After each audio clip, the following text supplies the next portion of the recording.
You're listening to Changing Reality. Changing Reality, where we bend reality all across the world. Only on WQHS Radio. All right. Hi, everyone. My name is Harsha, and thank you again for tuning in for another episode of Changing Reality. We're super excited to have all of you, a lovely audience here once again on this lovely Thursday evening, if you guys are on the Penn campus or wherever that is in your part of the world. So today we've got a very, very special interview in store for all of you with someone who's actually an alumni from the University of Pennsylvania. But before we get to that, for all of our new viewers here, I just want to say welcome to our Changing Reality family. And if you aren't already aware of it, Changing Reality is a show that features phenomenal people from all walks of life who are changing the world in their own ways. So we'll be hanging out and interviewing social change makers, entrepreneurs, business owners, to even artists, musicians, and top executives from all across the world, and especially here on the Penn campus too. So stay tuned to the show to see the different amazing people that we'll be bringing on. And you get to hear these inspiring stories on how they change not only the lives around them, but do it through things that they're passionate about, things that they're good at. And I wanted to do this show simply because I feel like there are a lot of people out there who do phenomenal things and make waves in the lives of those around them. But we also don't always hear their stories. So through this little platform, I hope that we can see the people who actually put in the work behind the scenes to keep many of the things that you and I enjoy alive and functional for many of us to use in our day-to-day lives. And I'm really passionate about hearing how these people are actually using their own capacities to affect the world around them. Personally, I founded and run a youth movement called Ascendance in Malaysia, which is where I'm from, that collaborates with the Malaysian Ministry of Education to provide alternative education platforms for any student who wants to change their reality. We work with students from elementary all the way up to high school through various sessions, programs, and even experiential learning projects and activities to help them discover their passion, learn about themselves and the world around them, and start their own careers while they're still in school that creates meaningful impact. And to date, we've been fortunate to work with over 10,000 students in 970 communities and have incubated countless number of student-run projects and social enterprises run by students aged 8 to 20 years old. So we help everyday students change their reality, and hopefully this session or this little interview we have will inspire you to change yours too. So do drop it down in the show chat below. The show is brought to you by WQHS Radio, the student-run radio show at the University of Pennsylvania. So how many of us can't survive without social media? Personally, I don't think I can, full disclosure. But today we have someone who has done it all. From starting his career in Google to YouTube, he rose in the ranks of the world behind the scenes of our social media mania. And he has held some really top positions, from being the general manager of Vine to the ex-director of product management at Facebook and Twitter. So I'm super glad to welcome Jason Toff to our digital stage. Jason, are you here? Hi, everyone. Thank you, Harsha, for having me. Yep, we're super excited. How are you feeling? It's been a good day so far. It's been a good day. I'm recovering from a cold, which is like weird because, like probably many of you, I haven't been sick in like 18 months. But so it's both like it's like a new and old experience. But overall, doing really well. Thank you. All right. Okay. Yes, I remember the days which I used to leave my house before the 18th month started and used to get sick. But all right, I don't envy you. And to all of us watching, I hope that you guys are healthy. And if you are having a cold, that this at least makes you feel like, successful people get sick too. That's fun. About. For sure. So to just start off and on the road to your success, I'd say you've been someone who has done so many entrepreneurial things in many stages of your life. And you even started an enterprise called Penn Drinks on the Penn campus when you were a student here. Was that the beginning of your entrepreneurship journey, or did it start even before that, in a sense? It started even before that. It started before I knew what the word entrepreneurship meant, but ever since I was a little kid, I was always fascinated by businesses. And I recall like randomly asking my parents, like, how much does a car cost? Or like, how do we get TV? Like, who do we pay? And it was just like the process was fascinating to me. And I think my earliest thing that resembled a venture was in elementary school. My parents had like signed me up for weekly tennis lessons, and I wasn't super fond of tennis, but they had a vending machine in the racket club, and I saved up the few dollars I had and would buy stacks from the vending machine and then resell them for a profit to my classmates, which allowed me to get more money and more snacks for myself. So that was my earliest memory of that, and then had various little business type things, selling Lego on eBay and selling my friends' jewelry in high school throughout my childhood. So a number of different experiences. None of them were like crazily successful, but they all taught me things and allowed me to like practice learning how to like write messages to customers and how to like come off as a legitimate business when you're just like a 13-year-old. So lots of learning experiences there. But that's so cool, and I feel like everyone like every kid would now be inspired. So like you've probably got like vending machines all around the country. Come tomorrow morning are going to be like sold out because everyone's going to be selling them on their services now. So oh no. But other than that, I feel like that's something that all of us would like want to do at the very least. As a kid, like did everyone around you like go like, oh, good job, Jason, for like no, or oh gosh, no. So at my elementary school, I was having a good time, and the other kids seemed to be happy getting their like lollipops and stuff. But no, one day the principal of my elementary school called my mom and said, "Hey, your son's not allowed to sell stuff on the school bus." I think maybe another parent had complained, like, why is my kid asking for like dollars every day? And then yeah, I remember a talk with my mom where she said, like, Jason, you can't sell these things in the school bus. And I asked her, like, why not? Like, the kids want them. And she had like struggled to come up with an answer for me, which is funny in hindsight. So no, it wasn't always welcome, and it was a bit unusual. Growing up, so I was born in the 80s and grew up in the 90s. And when I was selling things on the internet, that wasn't like a thing. Like online payments were not standardized. So I was receiving checks and money orders, usually just like a verified check. And I wouldn't tell people who I really was. I had a fake name. I changed my last name, 2 characters in my last name, Jason Toss, which is just I had a different email address, jasontoss@hotmail.com. And I tried to give the illusion that I wasn't like a kid. Okay, very smart. I mean, you need work on your alter ego naming because yeah, not super abstract. Yeah, like I had my suspicions, but like despite all of that, I think that you still went on and you persevered with that entrepreneurship spirit, with that spirit to do awesome things. And if I'm not mistaken, when you're I think 15, you actually co-founded and co-directed this organization called PALS, a nonprofit that actually had run summer camps for teens with Down syndrome. And it expanded from one camp in 2014 to I think it's still like active today with your co-founder running it.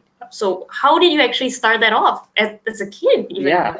So the story behind that was my aunt has Down syndrome, my dad's sister, and when I was I don't know, maybe 14 or 15, I went to her 40th birthday party, and so we drove an hour from where we lived to go to my Aunt Karen's 40th birthday party. And it was like they had rented a room, and she had like 6 or 7 friends, and they had like pizza, and it was like a very standard, like basic party. But my Aunt Karen was so happy, and I remember just like feeling changed, probably like the hormones of like teenage youth, like and brain development combined. But I remember on the drive back from the party, I was just like bawling, and I wasn't sad. I was just feeling a lot of emotions of like, wow, I'm this like ingrateful teenager who's like pissed that I can't get the new Game Boy game or whatever. And here is my aunt who is so thrilled to have her family and a handful of friends around her eating pizza. And I felt inspired so much that I was like, how I would like to like befriend some people in my high school from the special education classrooms. And so like the next day I was like, I'm going to go do this. And I was like, how do you do this? Like there's all these social pressures and just like systemic weirdnesses of like I'm not just going to go up to like any random kid, you know, with disability or not, and be like, hey, let's be friends or whatever. And so I went, what I ended up doing is like going to the special education classroom and talking to the teacher and saying like, it's kind of weird, but like, do we have anything where we could like a best buddies type thing where, and she's like, no, we don't. And I was like, well, do you mind if I look into it? And she was like, okay.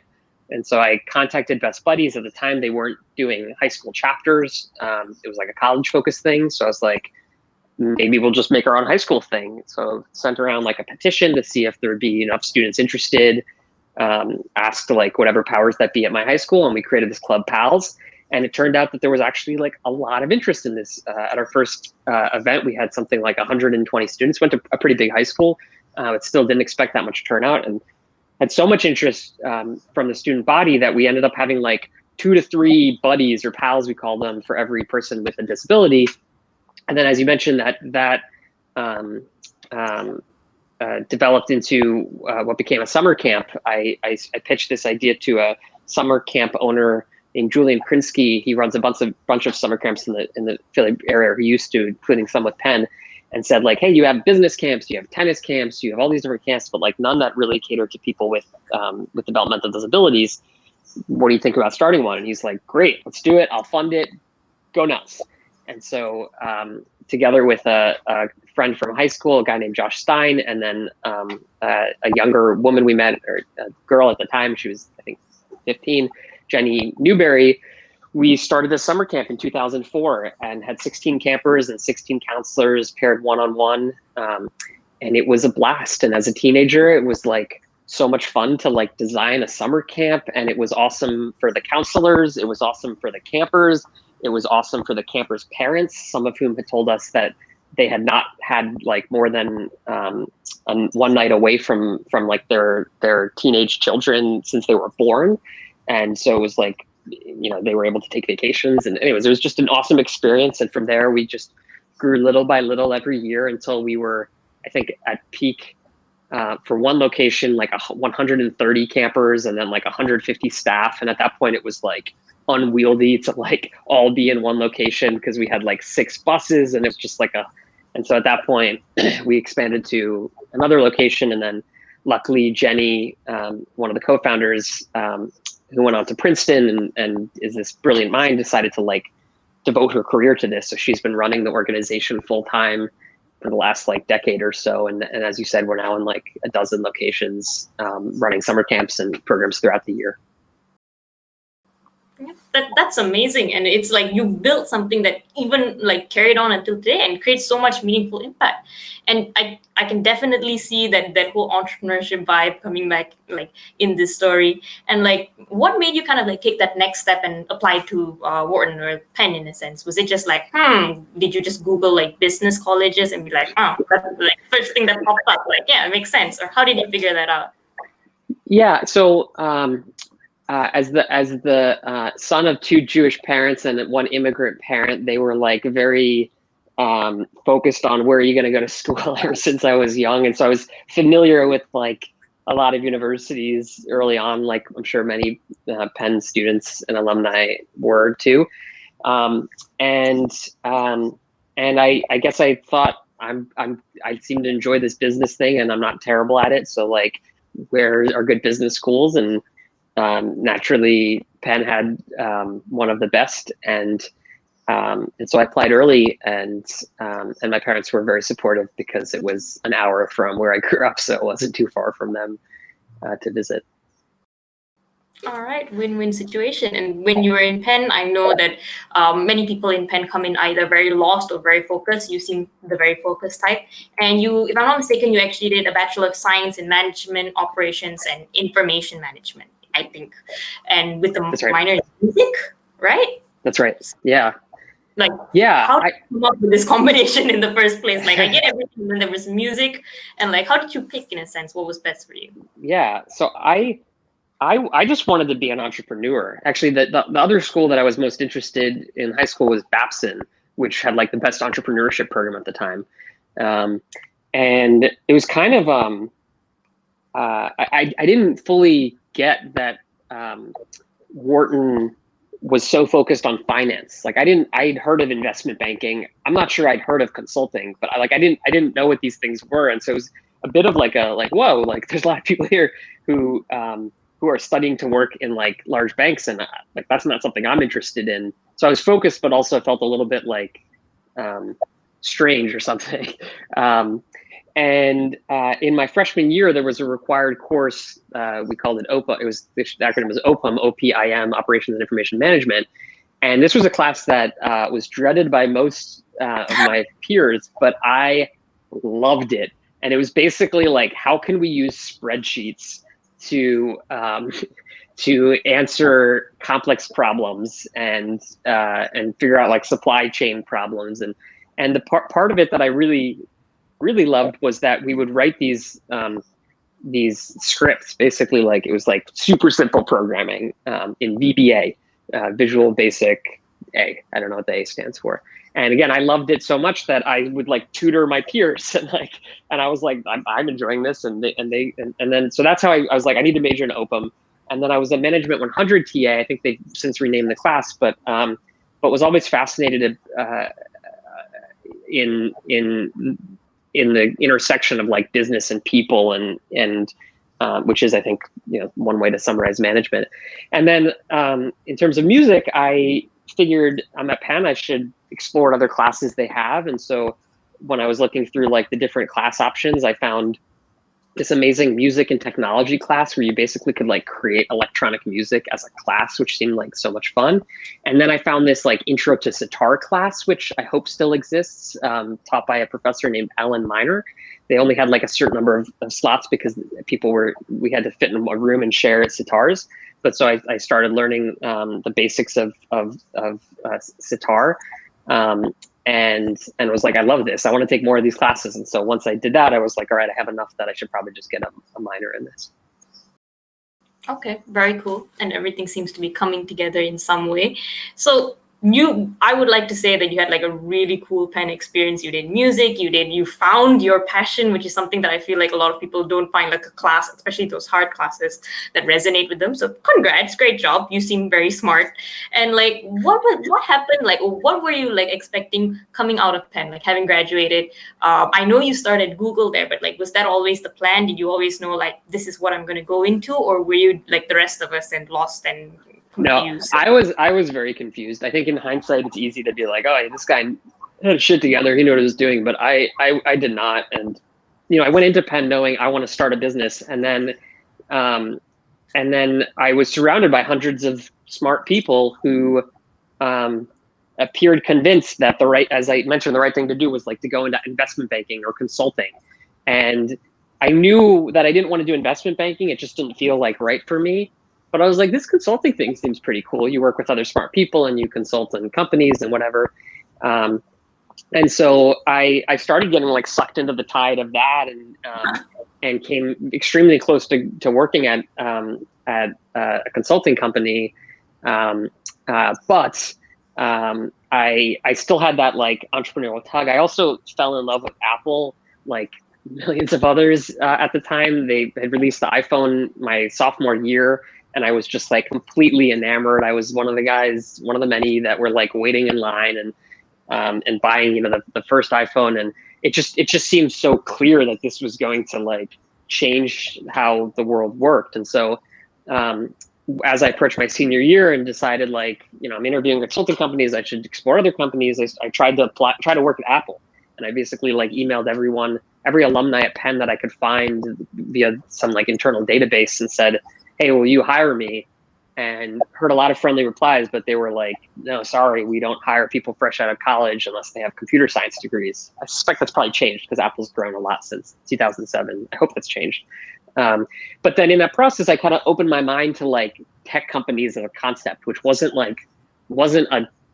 people weren't Penn graduates weren't like regularly entertaining tech company offers outside of engineering in 2007 when I was recruiting. But that was also the year when Google decided to do on-campus recruiting at Penn for the first time. And so they came to campus, and I went to the sessions, and I was like, this company is actually pretty cool too. It's not the Apple I fell in love with, but it's kind of interesting. And so I interviewed there, and did the whole sell weekend dance thing with them, and I just kind of I fell in love in a way that I didn't expect, but I guess I would say like I had a realization that like what was important to me was not necessarily what was important to me was working with like really smart, creative, quirky people, even more so than like prestige and glamour and like whatever else comes with like working at a McKinsey or wherever. There's nothing wrong with that. It's more than just that, to be sure. But something like resonated when I visited the Google campus, and so I ended up deciding to join Google. Moved out to California, which I visited once for like a day. So it was a big change for me, but felt like a good leap to try.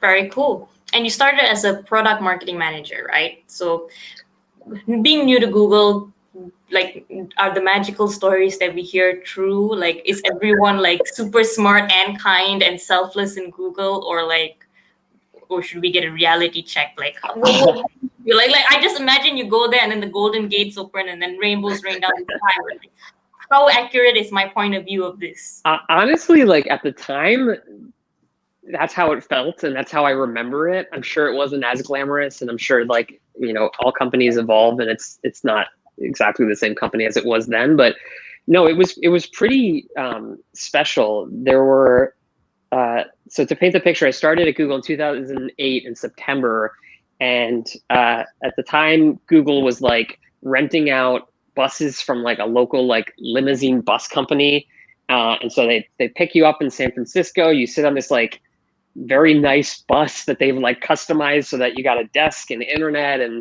it's not just like basic internet. Like they put like some really smart engineers on figuring out how to like make bus internet really fast, and you arrive and you get this like amazing breakfast at any number of restaurants, and it really felt like utopia. So much so that my mom, who immigrated from Russia and lived through the USSR, was always like very skeptical of this. She's like, this is too good to be true. Like, this is not going to work. I've seen this tried before. And I remember she'd come visit me in California, and I'd take her to the Googleplex, which is what we called the headquarters. And she'd be like, this isn't right. And actually on one of her visits, Sergey Brin was like in line in the cafeteria that we were eating at. And she was like, her mind was like blown that here's this like billionaire CEO, and he's just waiting in line behind everyone else. I think he was wearing Crocs or some like weird shoes, like just like a normal dude. No, and it was really special, and people were really, there's I'm sure there's bad apples at any company, but Google just had, at least in my orbit, like just really special people who, yes, they were brilliant. A ton of Stanford alumni, which had a totally different vibe than like my Wharton peers, and a ton of people who just wanted to like, even though it sounds cliche, they just wanted to like make the world better in some way. And so there were projects in flight early on as I joined that I learned about that just seemed like crazy. Like, I remember hearing about self-driving cars, and that like Google's working on that. And I was like, what? Like, that's bad shit. Like, that doesn't make it. And now, like, a decade later, like, it's still not widespread, but many people have now driven in these things, and they seem to work anyway. So it was really magical, and it was a time when, like, fortunately, the internet was growing a ton and Google was growing, and so they were and Google was run by Sergey and Larry, who were not businessmen. They were very much like, let's invest and try new things. And so basically, if you had an idea you're really passionate about and like some minimal level of clout, you could like start a team and go work on it. And so there were a lot of these like offspring new ideas being born. It was really an awesome time. Cool. And did you fit into your role? Did you like immediately see like, this is what I know. Okay. No. We're Yeah, giving you now a I'm lot painting of such faith a as a rosy college picture. student, like we're all gonna be fine. But like what happened? No, I'm glad you asked that because, and it's funny how, sometimes memory paints like a rosier picture, but no. So I joined as an associate product marketing manager. I didn't know what that meant. I had only taken like 1 or 2 marketing classes in college. I didn't really love the marketing classes. But it turned out that like the things I was learning in college were not the things that I did as an associate product marketing manager. And I had my manager when I joined was this amazing, brilliant guy, but he was too busy for me. He had a lot of responsibilities. He was like in the process of getting promoted, and so I was his most junior hire. He didn't have time to like meet with me very often, and I was a needy, college grad that like needed to be told like, you're doing a good job or whatever. And so I felt like, what am I doing here? I don't know how to contribute. I don't know what they want. And I remembered like doing short days at work and wondering like, is this for me? And it really took like, I'd say it took like 3 or 4 months before I finally felt like, oh, I'm actually adding some value somewhere. And then I started to like get my groove. But no, initially it was like, I'm lost. There's no manual. I didn't have like initially like a close mentor to walk me through things. And so it took a minute. So I'm sure this is something that a lot of us feel when we first start working on something. And personally, I've worked with a lot of youngsters, and this is how like the initial process is. Is there like a switch that flips one day, or do you just get into the groove and you learn the ropes in a way? For me, I think it was just like time. I remember actually, this is like jogging back memories. I remember like freshman year at Penn, I was like, I don't know what I'm doing here. And I think it just like, for me at least, it just took a period. It takes a period of time, which like has never been like less than 3 months, and probably has like gone up to like a year before I felt comfortable in any new situation. And yet it's important to like try new situations. Otherwise you just do the same thing forever. Since this is a Penn interview, this is reminding me that my first calculus exam in college, I got like a D or something. I got a very bad grade. And I'd always been awesome at math, or so I thought. And I just like it didn't make sense to me, and it wasn't clicking, and I was going to the lectures. And fortunately I was able to figure out like, oh, going to lectures is not actually the way I'm learning. So I just stopped going to lectures and just like did all the practice exams, and then like was able to, improve my grades. But all that to say, I don't have any secret other than like, it takes time. It's uncomfortable. But it's kind of necessary in order for you to grow and in order for you to try new things, to put yourself in those like slightly uncomfortable situations. And now, 14 years out of college, I've now like done enough reps of that, like jumping into something new, that like it's just a little bit more comfortable, which is true of anything. It's how like public, like I completely despised public speaking in any form for years, and then just after just forcing myself to do it again and again and again and again, it just became slightly less uncomfortable each time. And that's how you learn to do anything that's not natural. Well, sorry for forcing you to do this interview then, but thank you. I feel like I'm learning a lot, and I'm sure our audience is too. So I will just continue your discomfort for the rest of the interview. Apologies. No, it's good. That one plus side of this sort of thing is I don't see like a horde of people watching, and that just makes it a lot easier. I don't know if anyone can relate watching this, but sometimes it's a little easier just to talk it, to one person or to a screen. Yeah, the rest of you just close your eyes so that we just can't see. Anyway, so like that is I think very true. I feel we all have like a period of like adjustment, of like those growing pains whenever we're starting something new. But you eventually, I think, did really well. I mean, like product marketing manager at Google, the fact that we know like that almost everything we use nowadays is by Google, I think you did a pretty good job. Like, thanks. And like going through that process of like getting adjusted, and then working and excelling in your job, and then deciding to, hey, you know what, maybe I'll take another job at YouTube being a product manager there, and then knowing that you'd have to kind of like restart that whole process. Why did you then decide to move to another company this time? Yeah. Well, first of all, I need to acknowledge that there were many, many, many more people who had much more to do with Google's success than me, and I mostly just got to like brag about stuff that engineers were doing to like the world as a product marketing manager, which is like a very easy job.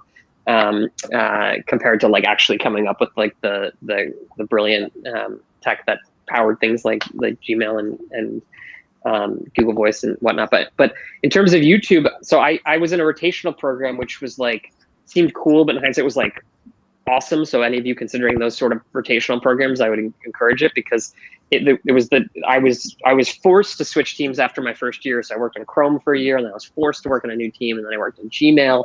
And then at the end of that year, it's customary you move on to another team, but I ended up staying at Gmail until one day I got an email from a guy who was working at YouTube, a guy named Hunter Walk, who I didn't know, but he just said like, hey, do you want to interview at YouTube for a product manager job? And I had always been like jealous of the product managers I worked with, because they appeared at least to have like the ultimate keys in terms of like deciding what features to prioritize. And while I loved my job, and like I said, I felt like it was like easy to be a PMM on like Gmail, where the product itself is awesome and I just need to like tell people about it, it always seemed even cooler to be like the person who decided like, I'm gonna prioritize I don't know, priority inbox or undo send, or a totally new email thing called inbox or whatever it was. But I'd always thought like, I can't do that. I don't have a computer science degree. Like engineers won't listen to me. So when Hunter reached out and was like, hey, do you want to consider this? I was like, yeah, if you'll consider me, I'd love to consider it. And I'd made a lot of videos in college and before that, and was pretty familiar with the YouTube interface as like a user. And so I had a lot of opinions about how it should work. It's always easier if you're working on a product that you have like, that you're a target user of, because I didn't have to like analyze it and talk to customers. Like certainly I did do that once I went in the role, but when I was interviewing, I could just right off the bat say, oh, man, I wish you did blah, blah, blah, blah, blah. And they were like, oh, these are actually reasonable suggestions. Like, and so, yeah, so I interviewed for that and got the role unexpectedly. And as much as I was loving my time at Gmail, I had an amazing supportive manager named Ariel Jackson at the time, Ariel Reinstein. It seemed like too good of an opportunity to pass up. And so I moved over to YouTube as a product manager. Again, like didn't know what I was doing initially. Luckily for me, I had like a couple eng counterparts who were very sympathetic to me and like answered all my dumb questions and helped me get over that hump again. And it turned out to be an awesome move, both for my career, but also personally.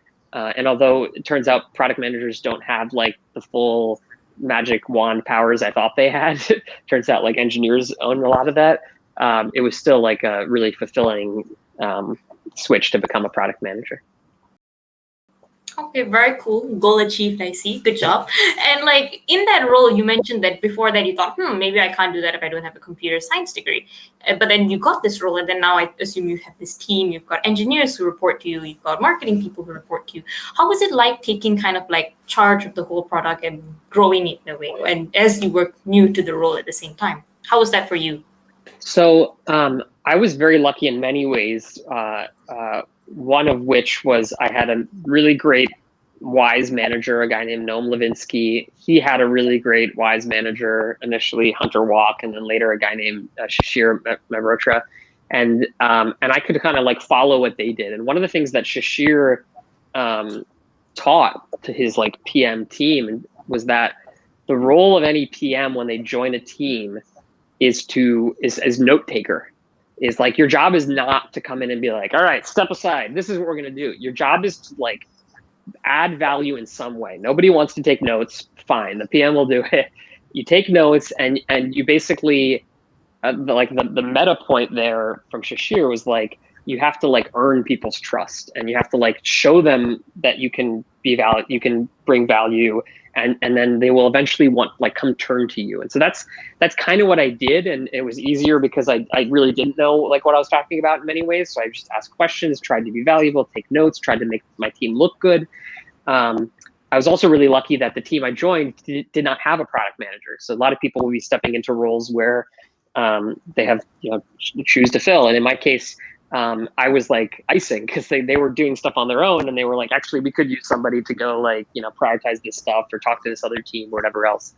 So it wasn't easy, but I think that, I guess the one piece of advice I bring forward beyond Shashir's advice from that is to just be really honest with yourself and others about your strengths and weaknesses. I think there's like a temptation when you're young to like pretend like you know everything, but people see through that. And so rather than do that, I'd encourage others to just like say, look, this is what I'm good at. This is what I don't know. And people, I think more often than not, don't view that as like, oh, he or she doesn't know that. It's more like, oh, I'm glad that they acknowledge that they don't know that because I already knew it anyways. And so I kind of just took that attitude as I learned to be a PM, and I think that earned me the trust of the engineers and cross-functional folks that I worked with. All right. Very, very good leadership advice, I'd say. And I think that that it's a different way of looking at leadership. Like I think we all have this like view of a leader who sits at the front of the room and says, okay, guys, cancel your schedules. We're doing ABC. But I think yours is much more of an effective way. And on that topic of leadership, like you mentioned earlier that you were an end user, you have all of these kind of like ideas of like how it can be improved. And like as someone who has like who does like another startup other than this and works on websites and programs, I know sometimes like from the technical person's point of view, it's kind of like their baby whenever they build something. So it's kind of always hard to take feedback in. And you, it's kind of like the person who has to, like, it's your job to kind of like get them to adjust things certain ways and things like that. How do you communicate with these people who are building the actual products, who are building the very technical side of the YouTube infrastructure, and how is it learning to kind of like communicate and get them to take your suggestions? Yeah, it's a great question, and it's not easy. And I think the more like probably the more talented the engineers you're working with, the harder it is, because like they are smart, and they might know they're smart, and why should they listen to you when you like literally don't understand the language that they're writing like the code in. A few things come to mind. One, I think, is just like making it clear that you respect the value that they bring, and so that they feel like they understand that like you don't think that you know everything. And on that note, I think one of the arguably the flaws of Google's, and I don't think they do this anymore, but requirement of a CS degree is you might end up with more people who like think they know what they're doing, who like, but are not the best people at the job, even though they do have a CS degree from a top university. It's not universally true. What else? The other thing, like something that I've had to pull a couple times in my career earlier on, which like I didn't want to pull, but I had to, was to say something like, look, engineers, I wouldn't call them that, but look, so-and-so and so-and-so, we disagree on this. My job is the product manager. My job is to look after like the product experience. Like just the same as I wouldn't ever like go into like a code review of yours and be like, you should do something differently. I'm asking for you to like trust me on this one. And part of the reason that's challenging is just like a law of numbers. Like on a typical tech team, you might have like 8 engineers, 1 designer, and 1 PM. And so maybe 6 out of the 10 or so people who are all engineers like think one thing. And so it's like the majority thinks something, and you may be in the minority, but you shouldn't make decisions based on like majority vote in most cases. I pulled a similar thing to that with oftentimes the designer and I would feel the same way. And so it was easier and better in many ways for me to say, hey, everyone, like I know you guys, and it was often guys, you guys disagree. We really should trust so-and-so, the designer, because he or she's a designer and like they know what they're talking about. And usually just like mentioning that, people will be like, oh, that's a fair point. Like, and also, another thing I'd find is like, they'd give you a shot or two, and then sometimes you'd be wrong and sometimes you'd be right. And like, as a tactical example, when I joined YouTube, I was working on the video editor. They had this cloud-based video editor. It's basically like, how can we redo what, it's basically like what Docs did to Word. They wanted to do like, the video editor to insert your desktop video editor. And they were kind of like building out the features you'd expect for an online like NLE video editor. And I said, hey, why don't we simplify this? Like they were like, look, we have like exposure and brightness and 5 other things that all kind of mean the same thing to most users. And I was like, why don't we just choose the one we think users want, which is usually exposure, call it brightness, because that's actually what people referred to it at the time. And then I remember they were like, all right, we'll try this. We did some user tests. They came in and like person after person responded really positively to this. And they're like, oh, this guy Jason's not like a total idiot here. Maybe we should listen to him. And then we launched a simpler version of the product and it had a lot more usage. And they're like, oh, actually, this guy might be onto something. And so you just, I mean, this wasn't an overnight thing. You earn their trust. You need people who are willing to go out on a limb for you. But then over time, I think I was able to earn their trust and then gain confidence in myself to like make those bolder and bolder decisions. Very cool. And I think that shows kind of like your experience of being the end user, and also how you bring that by saying, oh, people aren't going to know it's called exposure. You're going to have to use the word brightness and kind of like make it like something that someone who is the user would kind of like want to use and actually know how to use. So, okay, right person for the job. And you would have obviously been really, really successful at it because because you eventually went on to become, I think, head of product at Vine and eventually general manager at Vine.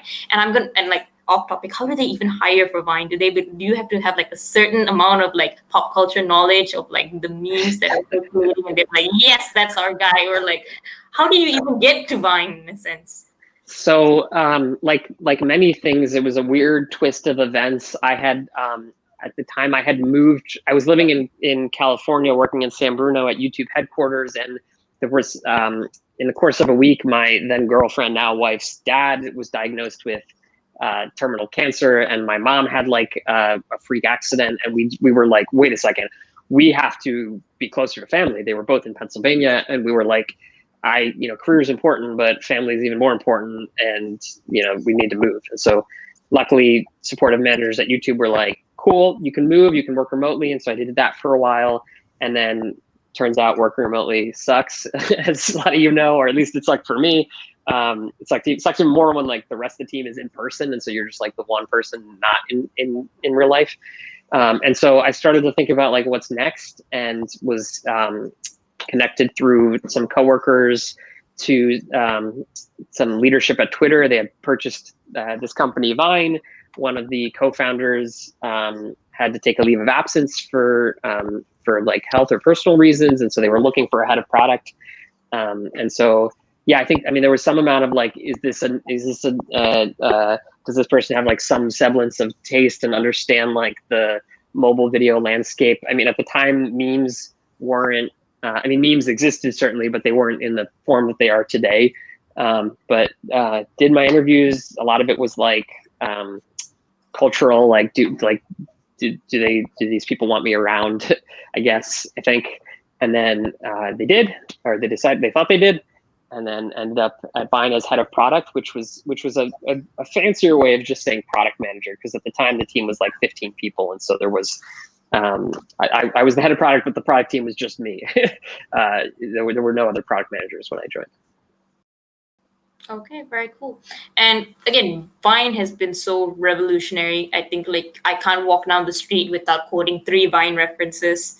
And you move from head of product manager, however little credit you want to give yourself, to general manager, which is huge. You ran, I would say, one of the most influential social media platforms there is. It was the TikTok before TikTok in a way. So like, and hopefully nobody watches this video like years later when TikTok's not relevant. So but anyway, so like, did you know that this was going to be such a wide hit? And what was kind of like the thoughts of you guys behind the scenes? Because we were all having a blast on like this side of the infrastructure and like on the users end. Were you guys like confused, or like what's going on, or like what was happening? Yeah, I feel like I could answer that both. Like on the one hand, it was so clear at the time to me, and I think to like the Vine team, that like mobile video was going to be a thing. Like at the time, Instagram was already a thing, but it was only photos, right? And phones weren't super fast, and they were smaller, and so like video didn't always work that great. But it seemed just like obvious. And at the time, Vine had like went straight to the top of the App Store charts. So like on the one hand, I could say, yes, it was clear that this was happening. There was no question. On the other hand, I could say it was not clear to me, and I think to most of us, that like this trend would continue like at the pace it's continued, and that years later there'd be a different app, TikTok, that was like the most downloaded app every month for like 18 months in a row or whatever. Like I think we knew it was going to be, we knew it was big, and we knew it was going to be big, but I don't think we realized like quite the magnitude of it. And I think you can see that in terms of like the size of the team and the investment that we proposed and that Twitter made. Like when I joined, we were like 18 people, and I thought we grew really fast because we were up to like 50 people within 2 years. But you look at TikTok today, it's like thousands of people. Like, so like there's that. But no, I mean, I think we all knew that there was like some special stuff going on in the community, user driven.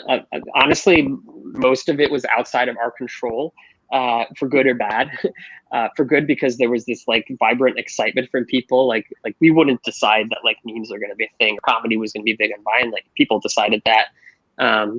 The bad is that like, sometimes things would become popular that we didn't want to become popular, or that like as an example, like there was a period of time when like adult content became very popular on Vine, and we were like, well, that's not good, because there's a lot of people using Vine are very young, and that might not be the best thing for them to see. There was a time when like I remember one trend. This is like a weird one, but like there was a trend on Vine where people were like using magnifying glass to like burn like insects and ants, which just felt like a messed up thing to like become popular. But like there was a balance of like, how much do you curb this, like, but you also want to let people like do their thing. And so we tried our best to like understand what was happening. I hired people who understood it better than me, who were like deeply ingrained in Vine culture.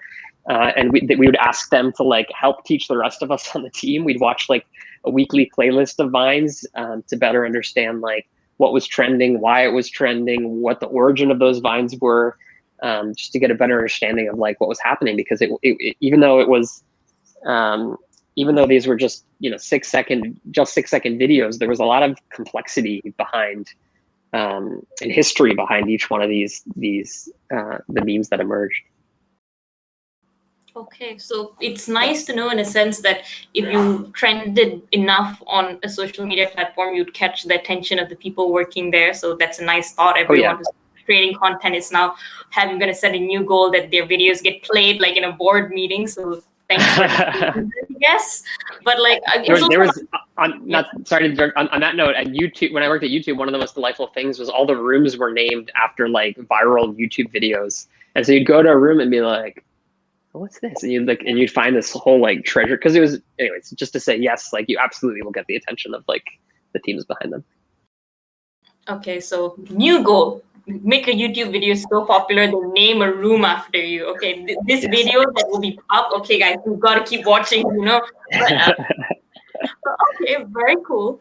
And like, again, it's also nice to see that you guys are actually monitoring the things that are going on. You guys actually like putting in that element of like keeping in touch with your users, because that is kind of like, I would say, the thing that people love about social media. It's fast, it's you get connect with people you know and you don't know, and you get to kind of like keep that interaction going in a sense. And you obviously know a lot about social media and how social media works. You saw the rise and fall of Vine in a sense.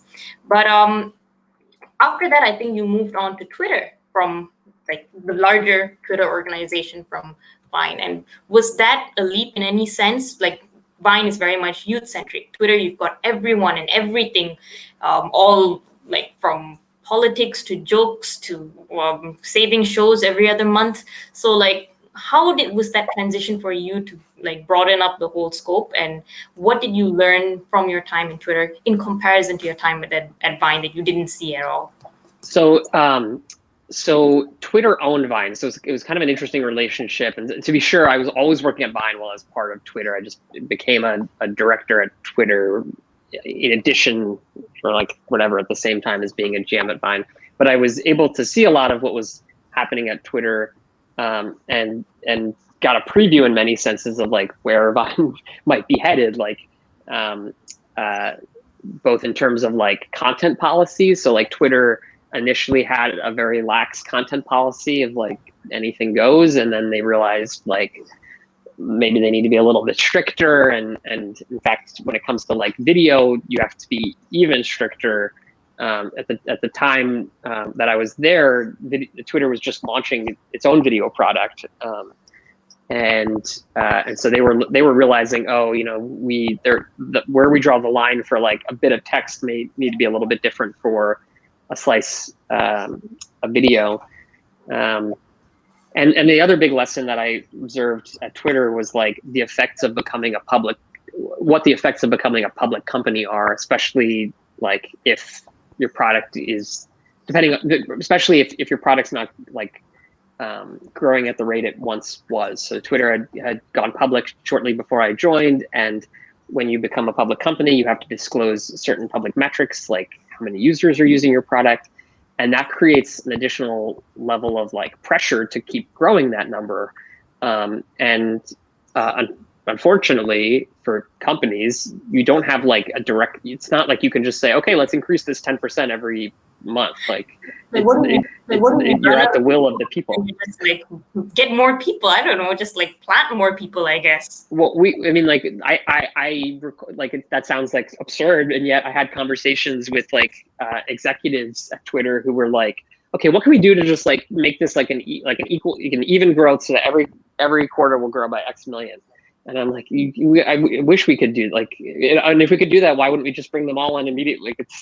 This isn't like selling cans of Pepsi or something, like where you could make distribution deals and rely on people buying them.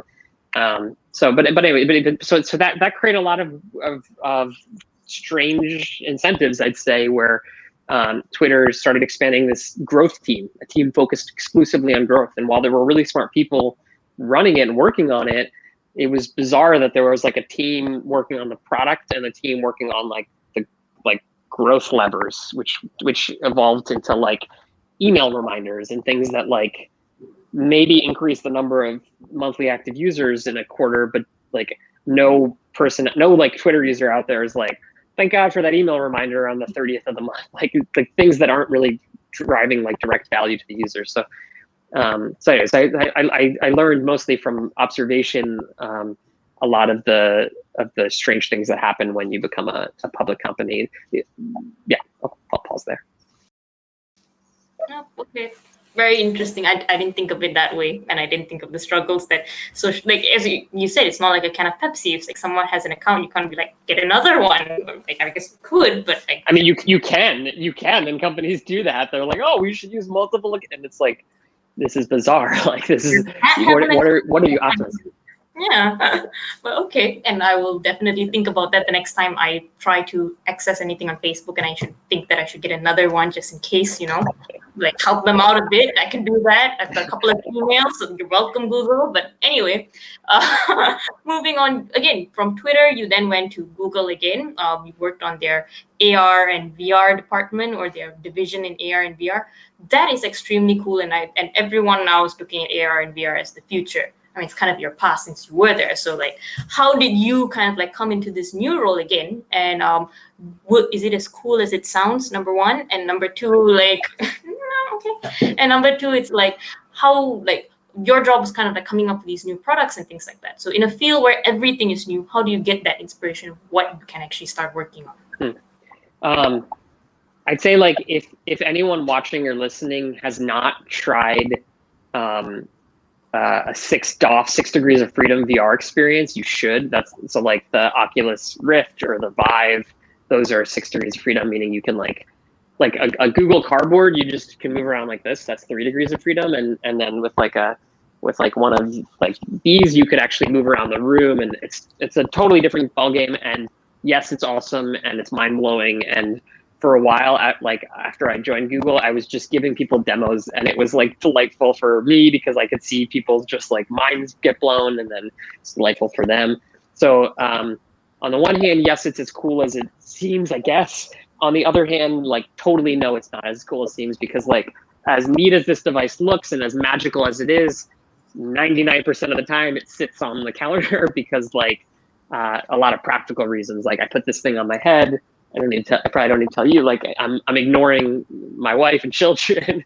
I have things I might step on. I say I'm thirsty. I can't find where, move the mask up. So there's a lot of practical drawbacks. There's also just some like technological constraints that have not yet fully been solved. Although I think what attracted me to VR and to go work in this new role was that we were at this interesting time, and I think we're still in this interesting time where like it's not hard to imagine a world where like you have awesome pass-through video and you have like super high resolution displays and whatever else, but we're not quite there yet. It felt like we were looking at like the first giant cell phone, but we knew that it was going to become the iPhone eventually. And so like, of course you'd want to work on that journey. And then in terms of your question about like coming up with ideas, I mean, it was a joy to be able to go into this new area and have so much freedom to explore new ideas without like revealing too many details about the types of things that we did. We basically said, let's come up with like a high level hypothesis, and then let's try many different experiments. Let's constrain ourselves to like 2 weeks per experiment.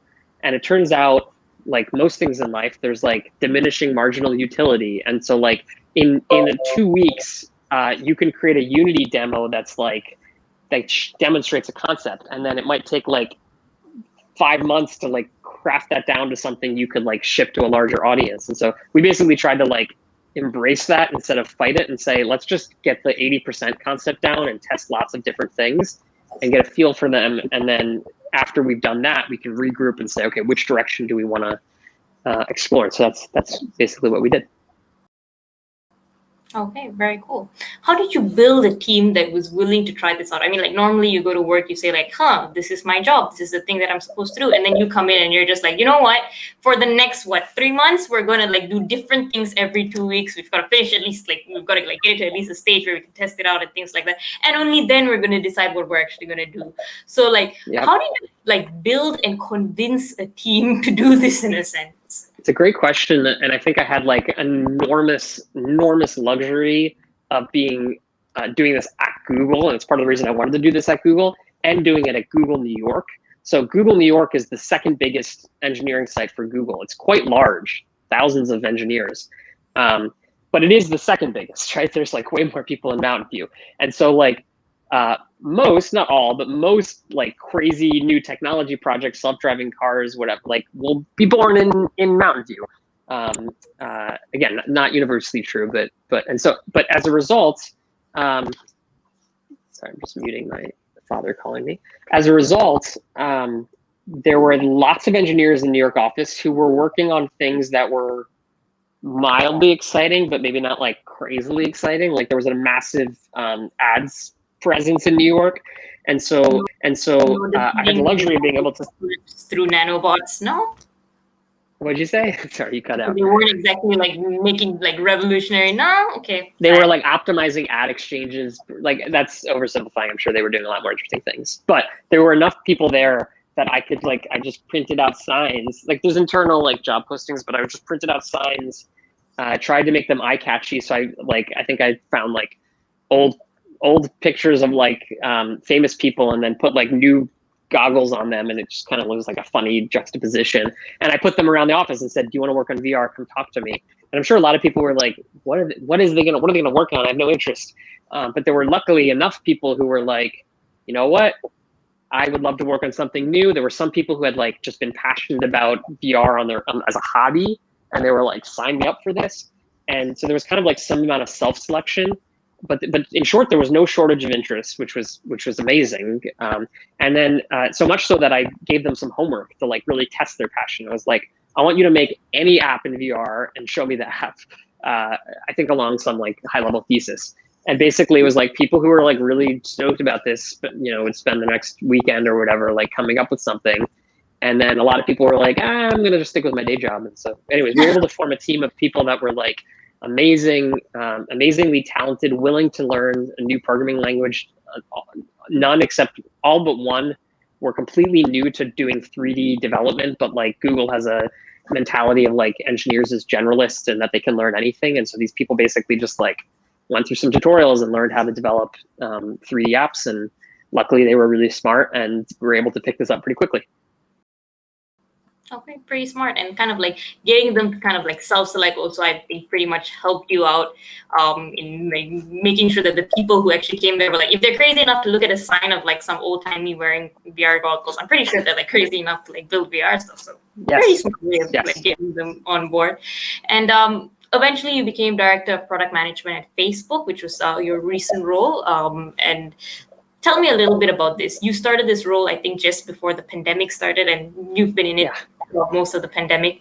So, how, in a sense, has all of these different experiences in leadership, in like bringing your ideas to the table, paid off now that you've got this, that you had this high position role in one of the biggest social media, if not the biggest social media company right now during a pandemic? Like being managing a whole Yeah. team remotely, as you said, kind of sucks to work remotely. So, like managing this Yes. whole team isn't an easy feat. So, what were the things that you learned that helped you do that in the last year and a half? Yeah. So even though I, I can imagine a picture being painted or like in someone's head of like, oh, this guy knows what he's talking about and was so confident, blah, blah, blah. Facebook was like the first time that I went into a job and was like actually confident enough in myself to be like, I'm going to go in this direction. I'm going to hire a team. That's how I'm going to like, and I'm just going to do it how I want to do it. If we're going to like, we're going to have meetings outside. Okay, great. We're going to do things my way. And like, I had the confidence and I had the network to be able to say like, oh, this person I worked with back at Twitter was amazing. Like, you want to come work? And they were like, okay. And they didn't think I was just like a totally random. So they were willing, or someone I worked with at Google. And so I was able to form this hybrid team of people I'd worked with, people I hadn't worked with. And I was just like very clear about like what we were about.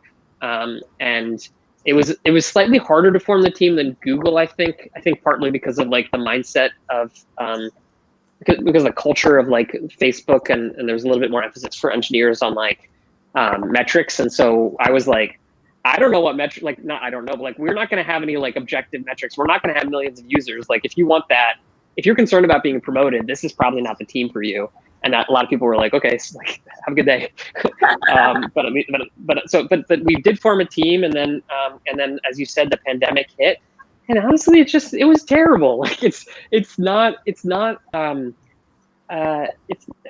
think some people are really enjoy it, and there are elements of it that of working remotely that are good, but I didn't enjoy it, and I don't think my most of people I worked with enjoyed it, and we just kind of hunkered down, and I tried to like make sure people were like mentally in a good spot and able to prioritize what they needed, and that meant like a lot of like days off for me and for people on my team, and like I heard someone make describe their job as I went from like a manager to like a therapist, and I feel like I did some amount of that, and it just wasn't it wasn't great, but I just tried to remind myself and my team like this is literally a once in a century thing, and like if we're not our most productive right now, that's okay, and like we are very lucky that like we are able to work at a job where like none of us are being laid off, and we're they're not lives at stake in our job, and so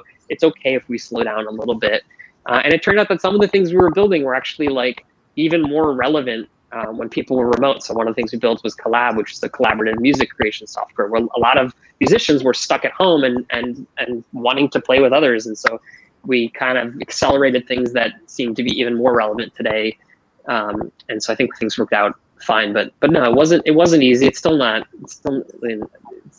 fun. I think for most people to work remotely, and I think we're going to see a lot of interesting, exciting times as people like return to the office and rethink like what working in an office could be like. Okay, and nice to know that you're in the same boat with I think 80% of the population, and going like, oh, when is this going to be over in a sense? So, final question that kind of like I think that all of us would want to ask in a sense. What is the one thing about being behind the scenes of this whole tech world that you see that we don't? Like, I'm sure there's 100 things, but like, what's the one thing that would blow our minds? I love that. I don't know if this will blow your minds, but I think the biggest thing for me is that there are just human beings behind everything that you experience, and I think it's like easy. It's easy to see a company and think, oh, Facebook, they're a bunch of scumbags, but like, or whatever. just as hypothetical. But then in reality, you start to meet people here, and you're like, oh, that's a nice person. That's a nice person too.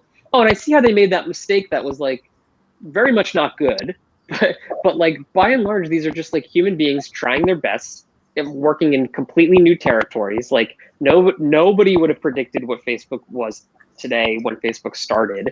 The people behind these companies, by and large, are like nice people who want good things to happen in the world. I think there's very, very exceptionally few like just evil people, right? It's So just there are no people like it's. character Scooby-Doo villains in the background of tech companies. All right, There's not. I mean, like all right. there were people who were naive, because a lot of tech companies were started by people in their 20s who didn't like know what they were doing. There are people who made like mistakes, and not to diminish like the effects of those mistakes, but basically like the short of it is there's people behind it, often like fewer people than you think, and they mean well, and they want to like create a good experience. Again, like oversimplifying and overgeneralizing, but yeah, it's just human beings. And also, the other side of that is like there's nothing about Google or Facebook that can't be recreated. Rome is not the biggest city in the world anymore, and Facebook and Google will not always be the biggest, and they know this, and that's why they like need to acquire companies and keep evolving themselves. But just to say, like, once you meet these people behind them and you realize they're just human beings, it makes it a little easier to imagine, like, hey, I can do this too. Like, why can't you do this? And so that's the biggest thing I'd share. Okay, very, very insightful. And I think the next time anyone's going to angry tweet at Twitter, they'll think twice after listening to you and not like torture the poor Twitter admin anymore. So thank you once again. I think that this has been an amazing interview, and I personally learned a lot and have a lot more respect for all of the people behind the screens, quite literally. So thank you, and hope you enjoyed being on the show. I loved it. Thank you so much, Harsha, and thanks everyone for listening. Bye. Thank you. If you guys enjoy Changing Reality, we're on every Thursday evening on WQHS Radio here in the US, but also available to any of you all around the world. So until then, see you next week. Bye. You're listening to Changing Reality. Changing Reality, where we bend reality all across the world. Only on WQHS Radio.